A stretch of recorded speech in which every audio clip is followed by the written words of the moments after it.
what we were talking about last week. Whose land is it?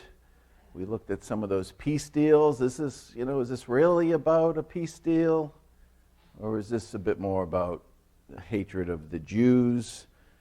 So we'll go a little bit more through that. We'll take a look at what happened on October 7th, the Palestinian terror attack against Israel. And we'll take a look at some eyewitness accounts and see just how brutal that attack was if you haven't followed much of that. And then we'll take, depending on time, we'll take a look at a little video perhaps.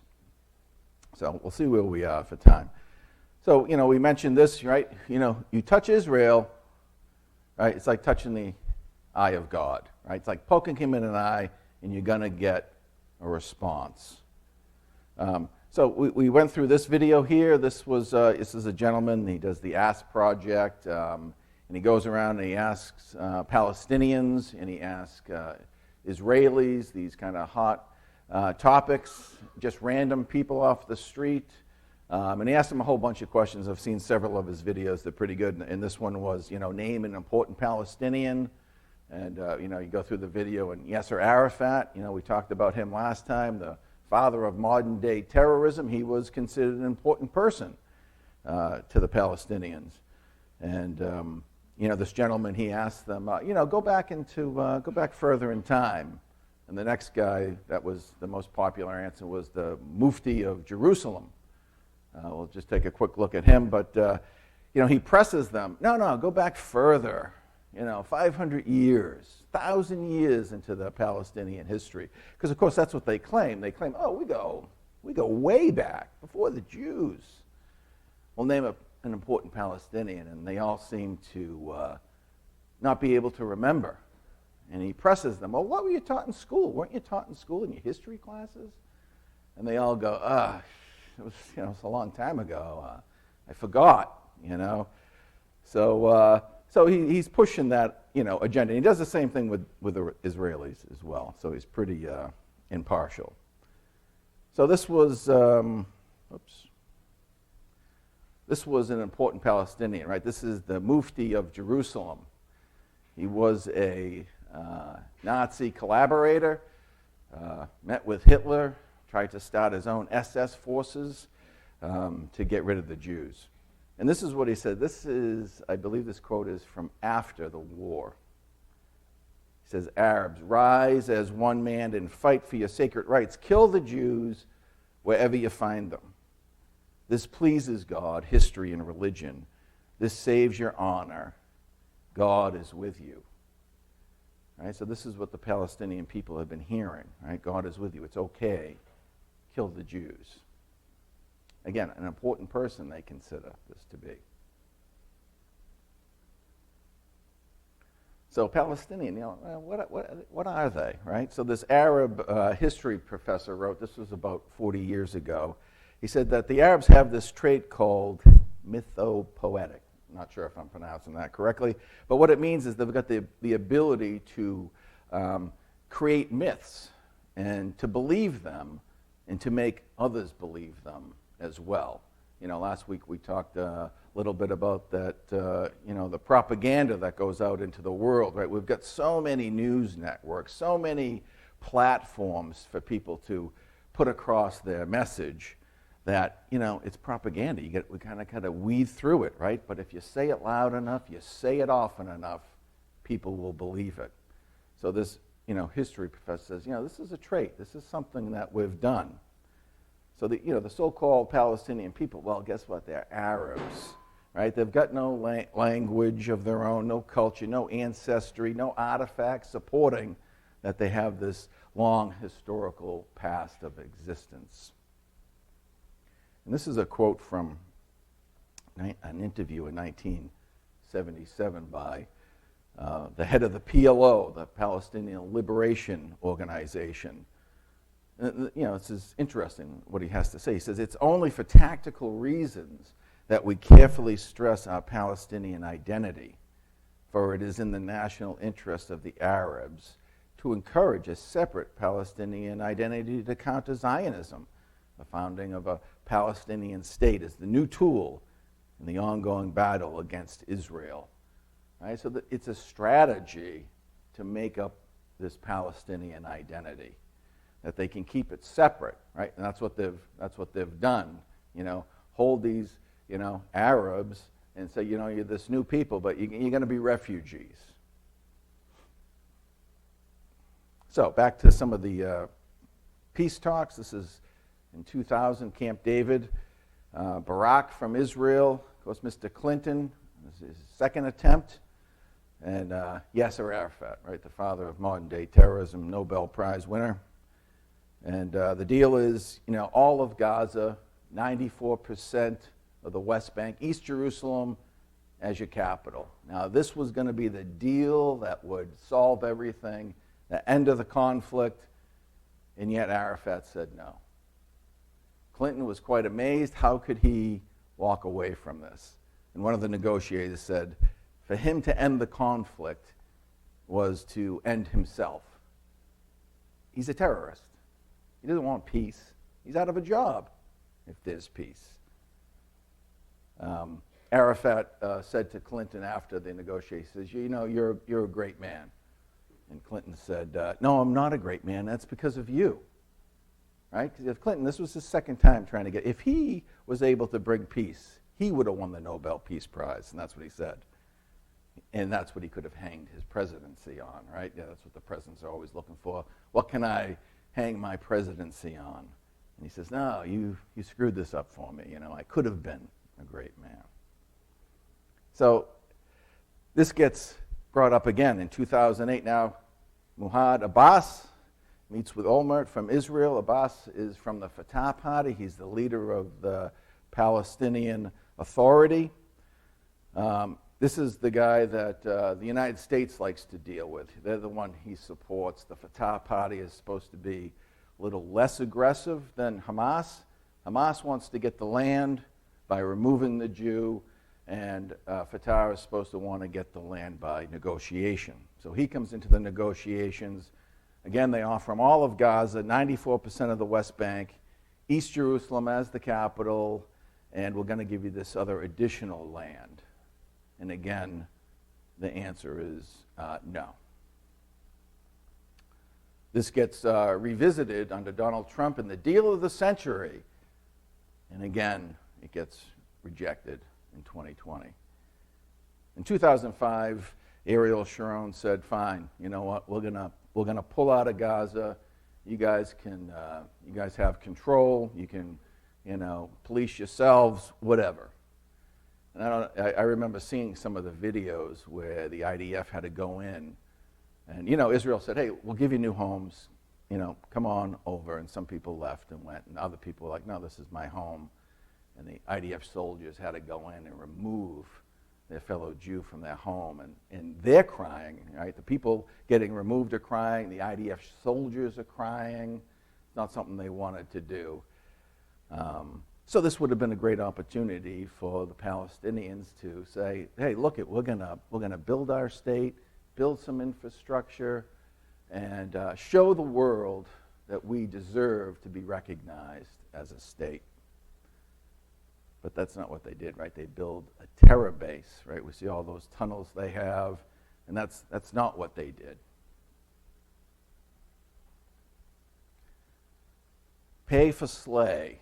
This is a program called the Palestinian Authority Martyrs Fund. I don't know if you can see that all too well, but so the Palestinian Authority, right, who Abbas is the head of, right, he's got these two funds. One of the funds is for families of martyrs that get paid cash stipends to the families of Palestinians that are either killed, injured, or imprisoned while carrying out violence against Israel. Now, Abbas is supposed to be the one who's a little, I'd like to negotiate instead of using the violence like Hamas, but yet he's got this program. The prison fund makes distributions to Palestinians in prisons and Israeli jails, and in 2016, the PA paid out in US dollars $303 million in stipends. So, what do the Palestinians think about this? These so-called martyr payments are exceedingly popular among Palestinians. They have been described as part of the ethos of Palestinian society. Support for these payments among Palestinians is as high as 91%. Right? The stipends to prisoners' families are universally supported among the Palestinians. Again, they get paid with any violence against Israel. So the media, we talked about, we've got to be careful with the media because there's so many outlets, so much propaganda. So with the media, it's presented in the news as the nation of Israel fighting against this nation of Hamas. And in the middle are just these innocent individuals that have no stake in the game, have no interest, and they're just kind of caught in the crossfire. Now, certainly there are, the children. We feel bad for the children. We'll take a look at that. But they support what's going on with the violence against the Jews. And again, what are we talking? Do they want peace? Do they want the land? Is that what it's about, or is this just hatred of the Jew? So just keep that in mind as we kind of move along here.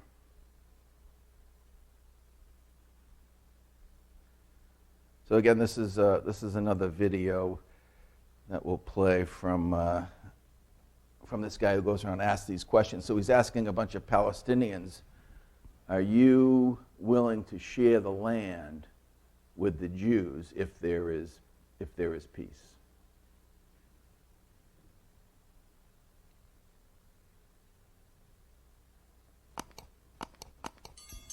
Would you be willing to share the land equally with the Jews if you had peace and equality?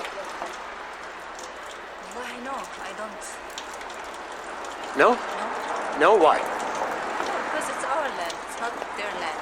So we don't share it. They're from here too. No, they don't. They are not. They're not? There's no way to find a way to live together? Even if it means your children's children's children will be at war. I don't know. It's. I don't think so. We can share it with them. They want it. No. They I'm asking you. I asked them as well. What about you? No, Would you be willing to live in equality? No. Just because it's not their land. That's the reason? Would you share the land equally with the Jews if there was peace? مستعد تتقاسم أو مستعد تتشارك بالأرض بالتساوي مع اليهود إذا كان في سلام؟ مش راح يكون سلام لأنه مش سهل. There won't be peace because it's difficult. Let's say there is. Are you willing to? نفترض إنه صار في سلام. نفترض. حلو. مستعد إنك تتشارك الأرض مع اليهود؟ أكيد لا. أكيد لا. Why not? ليش لا؟ لأنه هاي أرضنا وهم احتلوها بالنهاية يعني إحنا أصحاب البلد. Because this is our land, they occupied it, and at the end of the day, we are the owners of the country, of the land. If you share the land equally with the Jews for peace? هل مستعدة تشارك اليهود الأرض من أجل السلام؟ لا. ولا Why? بالتساوي؟ لا. تساوي. أرضنا. No. Why? Because it's our land. Okay, but you would get peace in a normal life. بس ممكن يصير في سلام وبتصير إذا يعني يعني حياتنا السلام طبيعية. أفضل من هذا الحلف اللي بيصير بس برضه يعني إذا بدهم يخيرونا بلدنا إنه Situation, but if we were to have an option, our country is ours. حتى لو صار السلام هم اللي حيكونوا مسيطرين Even if بالنقاط there was يعني دائما. peace, they will be the ones كلمتهم اللي راح in تمشي. charge. مش Their كلمتنا. word will be above ours. The Jews. It will be, yeah. Would you be willing to share the land equally with the Jews for peace? Of course not. Why? That's our land. Something for me, I don't like share it, especially when it comes by force. But let's say they come to a solution where everyone agree to live equally. Well, they started with the wrong way. They started with a force, so it's already late to come with a solution. So there's no solution that can come? It's very late for it. No way for that. But every group that gets into a conflict, people can find a solution, no? Well, there already people have been killed for this country. It's very hard to forgive what they done for us. Would you share the land equally with the Jews if there was peace? I don't think so. No? No. Why? Because for some reasons, they are not in their country. It's our country, to be honest. That's why. Second of all, we love Palestinians. We love all the people from around the world. So that's why. Yeah, but if you love all the people from all around the world, Yeah. can't you love the Jews, the Israelis? If they live with you in peace, not occupation, in peace. No, I don't think so. After what they did, I don't think so, actually. I'm so honest about it. But people.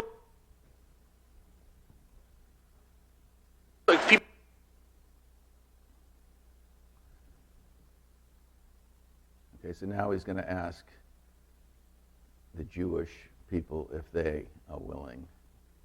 I'm going to skip some of this because there's a couple that he interviews in the beginning that don't understand the question. He keeps saying, and they keep saying all the reasons why there won't be peace, and he keeps saying, no, but what if there is? And they go, there won't be. So we'll see if then we'll kind of click on.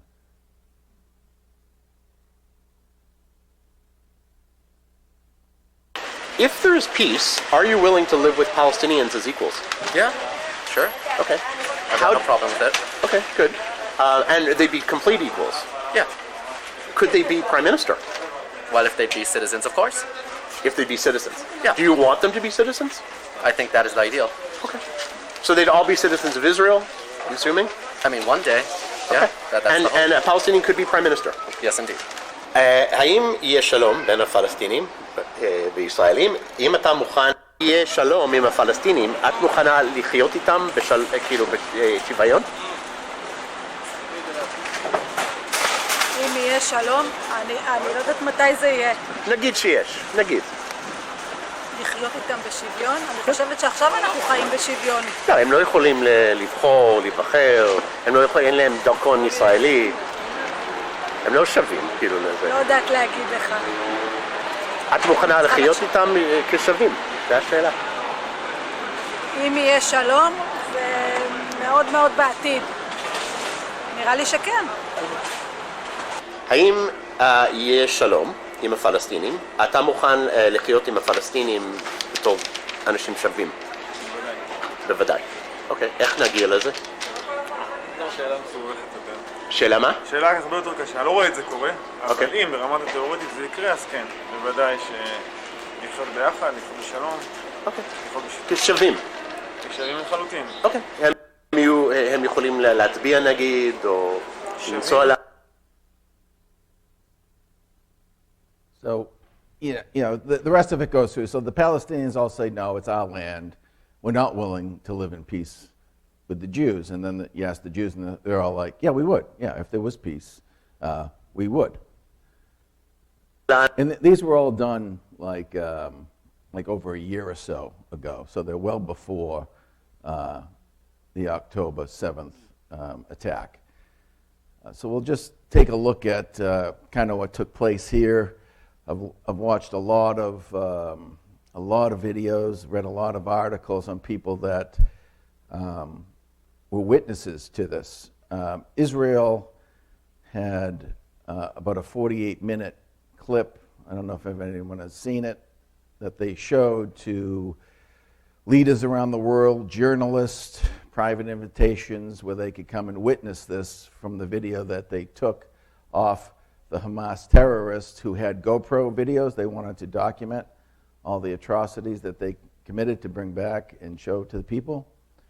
And, about 1,200 civilian Israelis were killed on October 7th. The attack took place about 6 a.m., 6:30 a.m. in the morning. About 5,500 injured and 200 plus hostages were taken.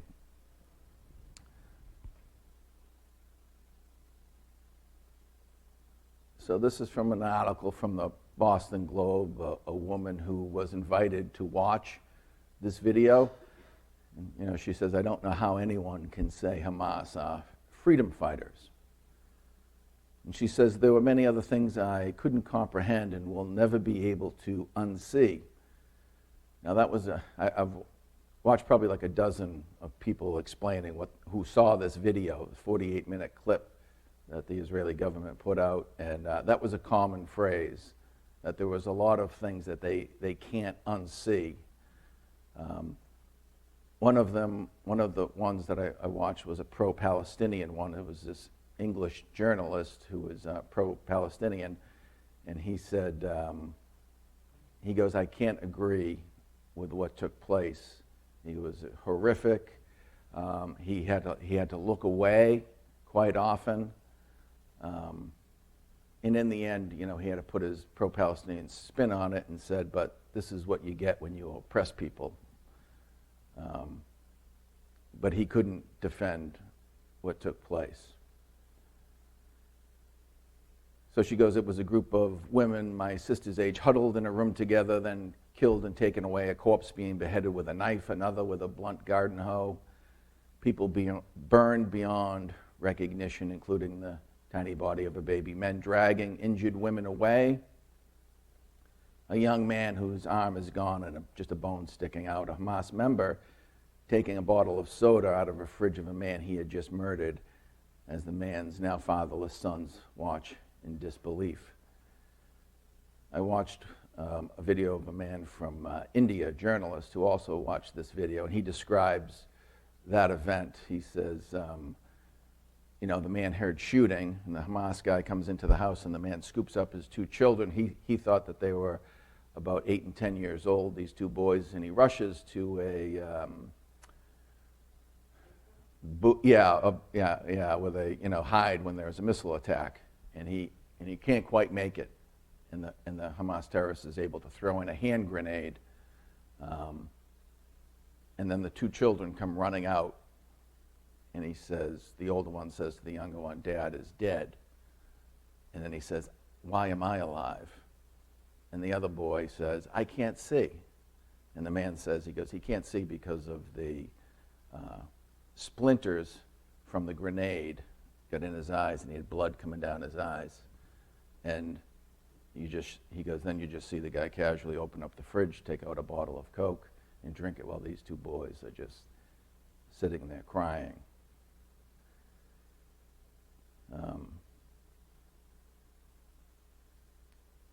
He then described a breakfast that took place, and you know, horrific butchering of the people.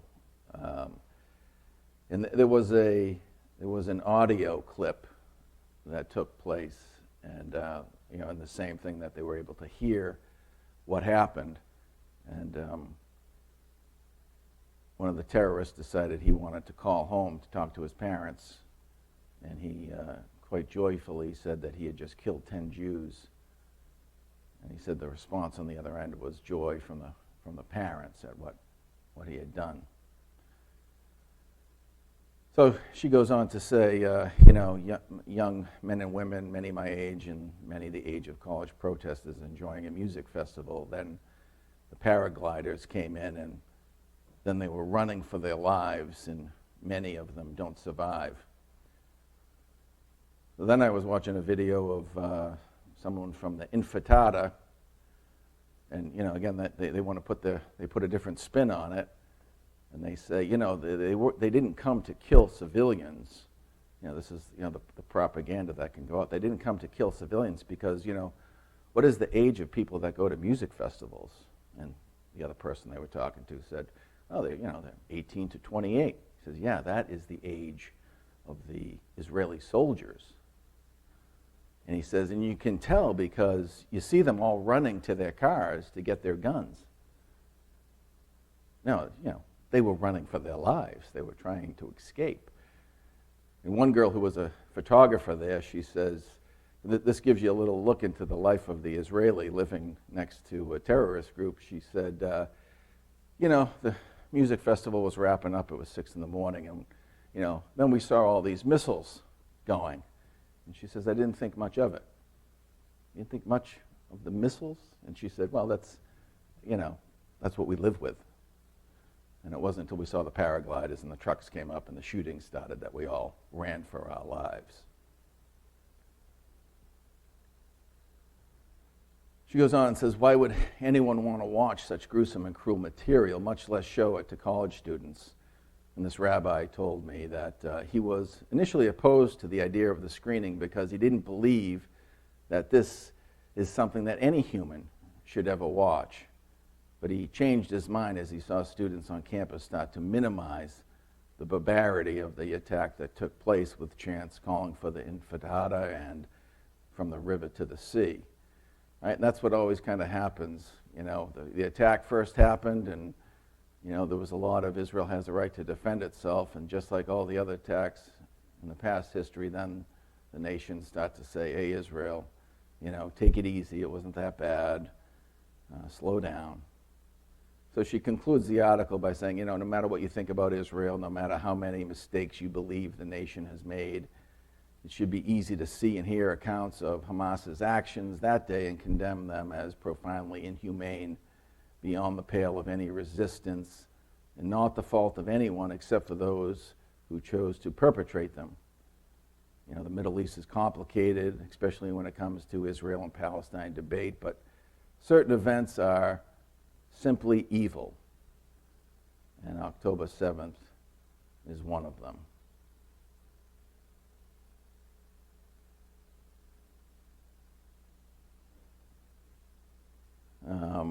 This is Joe Biden. Reports started to come out about the tremendous violence against women, and it was widespread throughout these attacks. It wasn't just a few isolated incidences.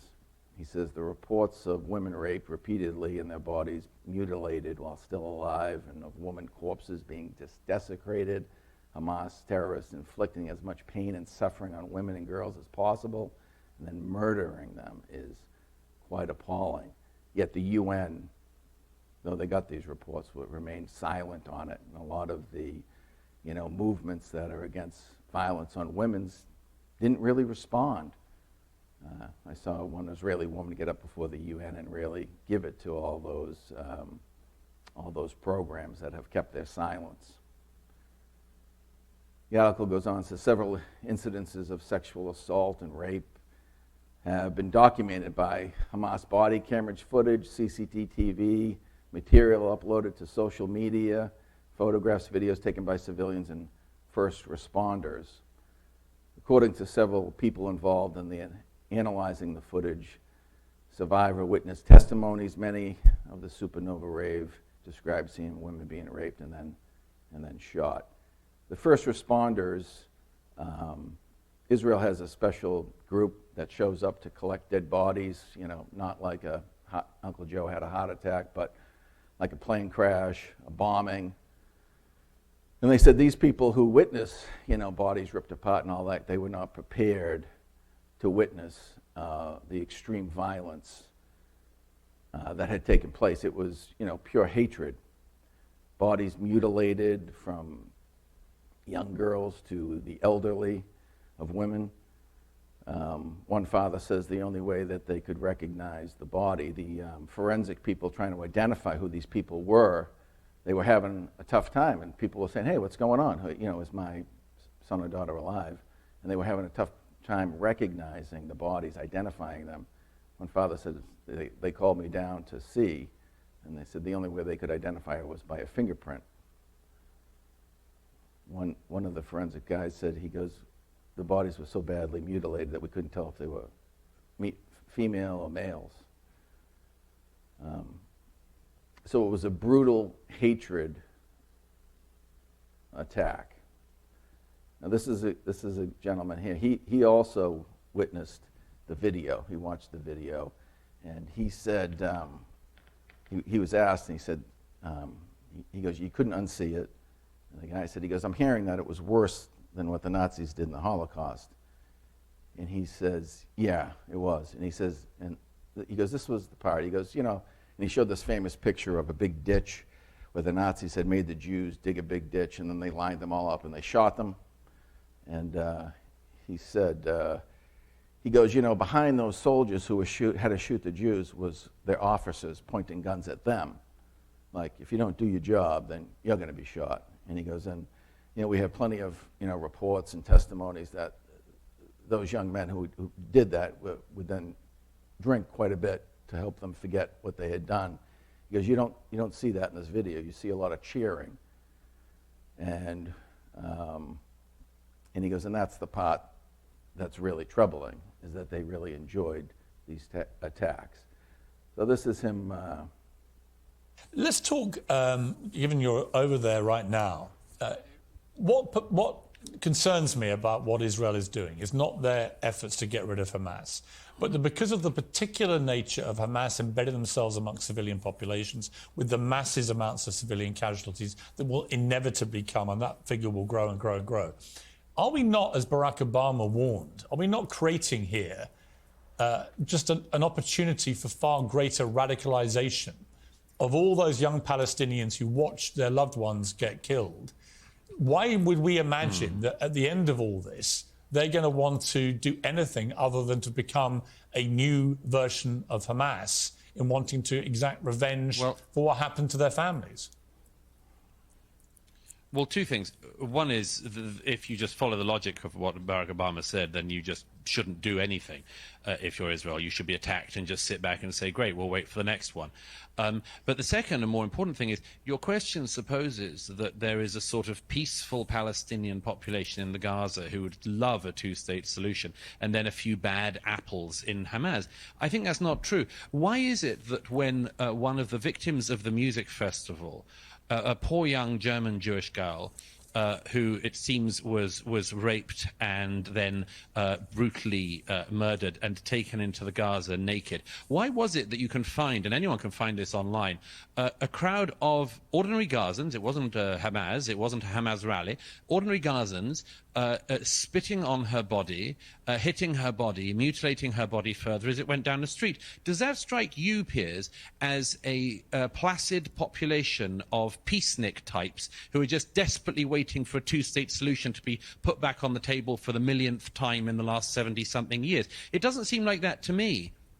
No, but there are over 2 million people in Gaza, and there weren't 2 million people in that video clip. There were a few hundred. So I don't like to make... Yeah, well, a few hundred at random. A few hundred at random. And did you see anyone in it saying, hey, guys, stop. We're not meant to mutilate the bodies of girls or rape them in public? No, I didn't see that. But then what you're really articulating, correct me if I'm wrong here, but isn't what you're articulating really an endorsement of collective punishment, where you assume they're all guilty? No. Let's talk, given you're over there.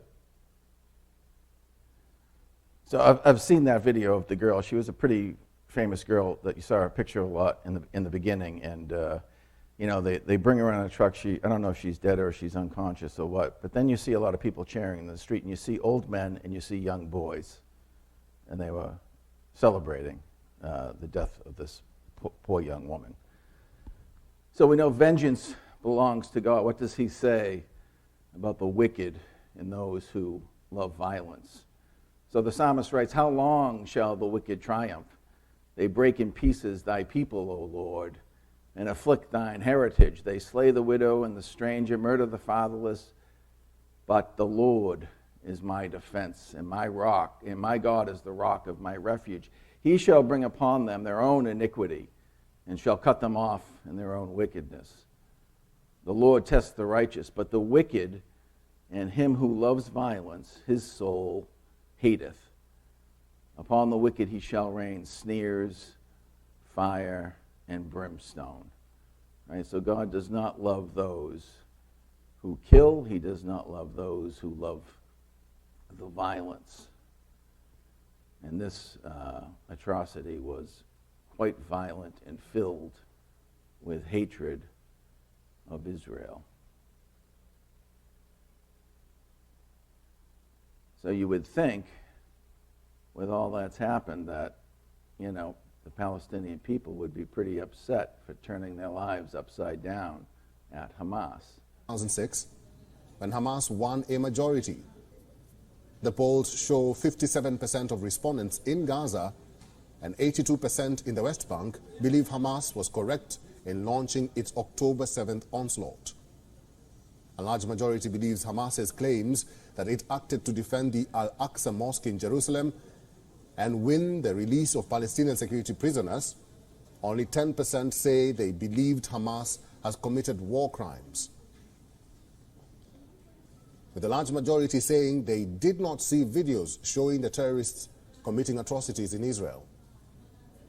At the same time, 44% in the West Bank say they support Hamas, up from just 12% in September. In Gaza, the terror group enjoys 42% support, up from 38% 3 months ago. The survey was conducted among 1,231 people in the West Bank and Gaza between November 22nd and December 2nd. So the support for Hamas has clearly grown in Palestine, even after its brutal attack on Israel dragged the region into a full-blown war, which saw thousands of civilians killed or even displaced.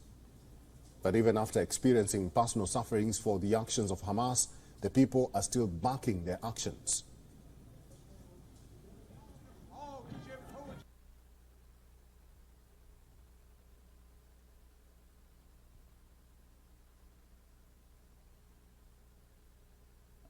I saw a poll before this attack, and the Palestinians supported Hamas. It was only, the approval rate was only like 37%. And they went through and they talked about, you know, why, and it was all like corruption of the government, and they weren't doing enough for the people. You know, the quality of life wasn't very good. But then it went on to say that, however, anytime there is a conflict with Israel, their popularity skyrockets because the people view them as their protector. 2006, when Hamas... This is a more recent poll taken by the Palestinian Authority Research Center, and talking about the attack. Was the attack on Israel correct or incorrect? And over here you have the total. 72% of Palestinians agreed with that violent attack on Israel. Only 22% said they disagreed. Down here has, you know, were the war crimes committed by Israel on Palestinians, 95% said yes. And only 10% said that Hamas had committed war crimes.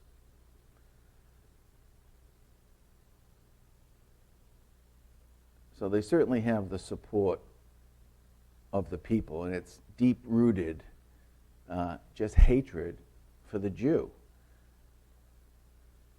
And you can feel bad for the Palestinian people, certainly the children, the elderly, but it's mostly because they've been taught lies, right? The Mufti of Jerusalem says, you know, God's with you, it's okay to kill. They've been told these lies that Israel, you know, they stole your land. Your life would be so much better. They're kept in poverty on purpose for their leaders who are living in the lap of luxury in Qatar.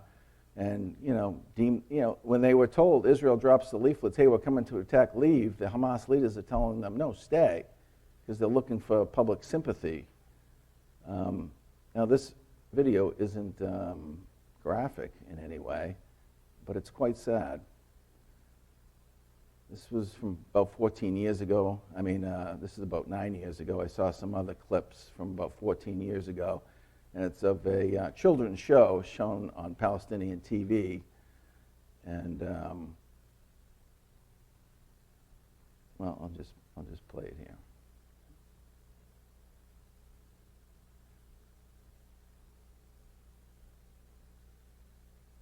دواء طيب اسمع يا صديقي في عندكم يهود صديقي يا قيس هسه لا طيب انا سمعت هم بيجوا عليكم كل يوم بس هسه لا طيب اسمع يا صديقي اعمل ايدك هيك مخيم لما يجوا عندكم اضربهم بوكس خلي وجهه بنضاره ان شاء الله عشان نحرر فلسطين ان شاء الله صديقي طيب على العموم يا روان انا بقول له يمسك حجر ولما يجي اليهود عنده يمسكوه وبوم طبعا الجيران اليهوديين عادي يطبش عليهم لو كانوا يهود يعني جيرانه او صهاينه عادي. طيب ليش حابه تصيري شرطيه؟ ليش؟ زي مين؟ زي عمه. مين عمه؟ احمد. هو شرطي؟ شو بيسوي طب الشرطي؟ بحبس الحرامي واللي بيعمل مشاكل. وبطخ اليهود صح؟ انت بدك تصيري زيه؟ ان شاء الله لما تكبري. لما طخ اليهود. كلهم؟ كلهم؟ طيب.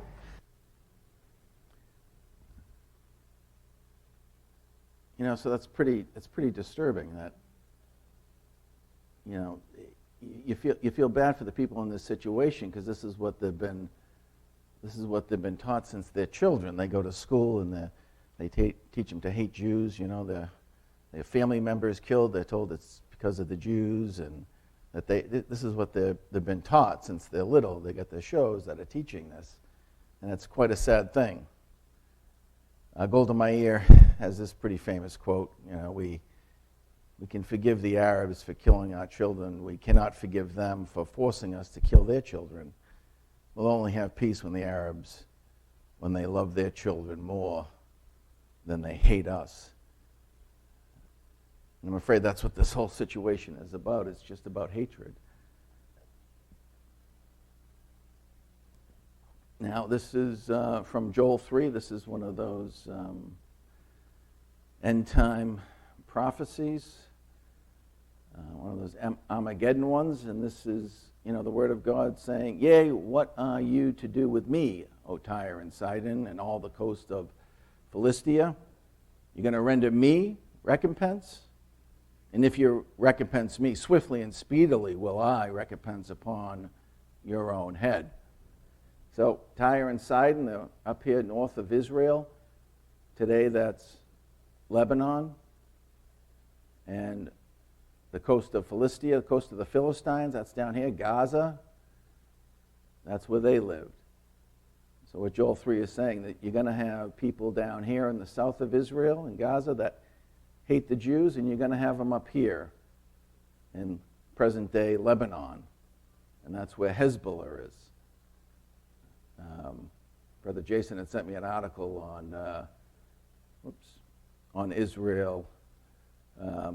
You know, that kind of putting the heat on. America's putting the heat on them till wrap up this stuff in Gaza. And the article goes on to say, wait for Hezbollah to get involved. Hezbollah is quite more powerful than Hamas, and that's going to be a big problem for the world when that war breaks out. Now, when is that going to happen? I don't know. But Israel's in the land, according to this prophecy, and they get people up the north that don't like them, and they get people down the south that don't like them and seek their destruction. So, again, we are, you know, is this the beginning of that stage of this chapter? Don't know. We'll have to wait and see. But we are moving along that prophetic timeline. And again, we don't support any type of violence or war, but it's inevitable and moves us closer to the return of Christ. So I think we're out of time. So I'll stop there. Anybody got any comments? Yes, sure, yeah.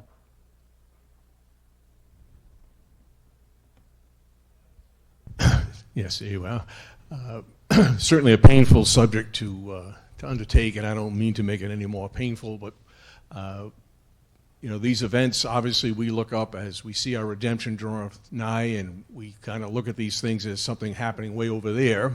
And of course, we were all kind of taken by the rise on the campuses of, you know, so much support. Hamas kind of took a lot of folks by surprise, but even something in the Brotherhood, I've seen a conversation beginning to, in a very small way, but it is out there, and I'm just curious if you've heard it and have familiar with it at all. But there is a radical arm of the BLM that holds that the Jews in the land of Israel today are not really of Jewish descent, that the Jews were taken out in AD 70 and exported to Ethiopia and Egypt and areas where that's where the true bloodline of the Jews of Abraham continue. And of course, that's very necessary for a believer to hold any type of ill feelings to those occupying the land. Obviously, then you'd have to disconnect them from their heritage of Abraham. So it's actually a conversation that, some people have, and I don't know much more about it because I couldn't follow quite the thinking of how they disassociate the lineage of the Jews in the land today with the Jews we read of in the Bible. So I don't know if you've heard that. I haven't heard that. I haven't heard that among the Brotherhood. I've seen other type of videos kind of proclaiming that. The temptation is for that to creep into the Brotherhood, which is hard to believe as it is, but it is tempting, particularly to the youth. Yeah. Yeah. So it's very.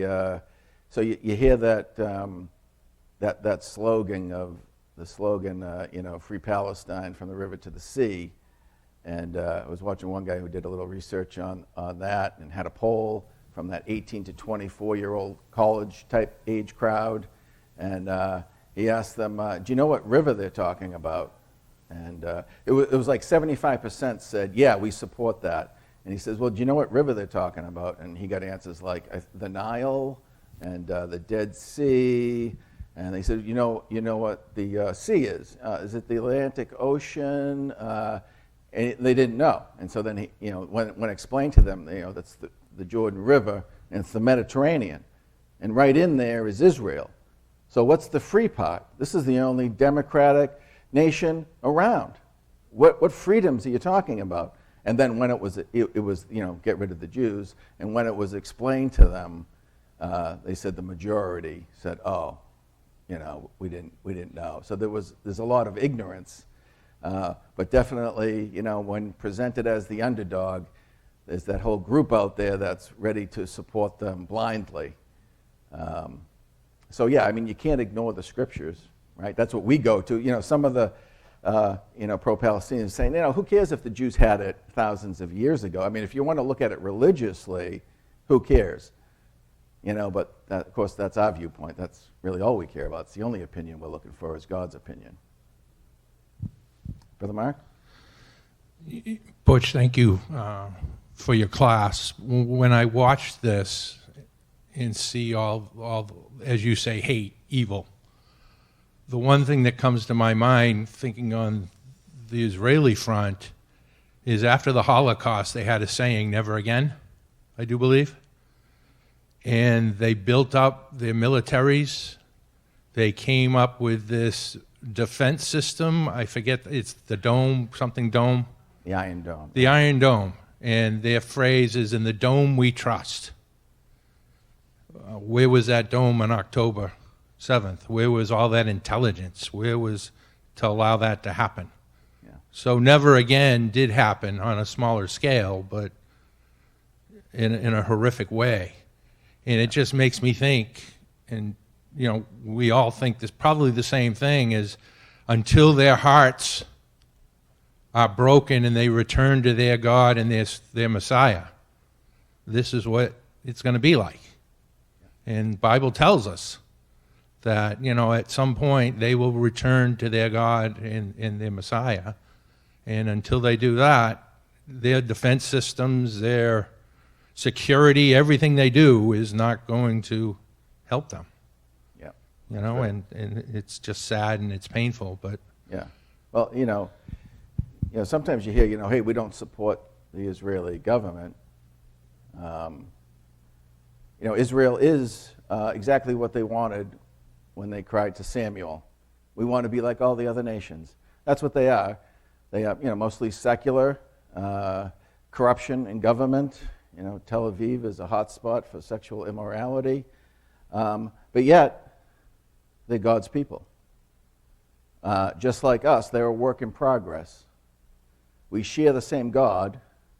We share the same hope. Right? Those same great and precious promises, we share those. And we also share the same Messiah. But like you said, Mark, they don't recognize that yet. But we're told one day they will. And so they're special to God, they're special to Christ, and we do share them. So I would say, yeah, we're not neutral, we're not pro. We stand with Israel, I think, is where we would stand.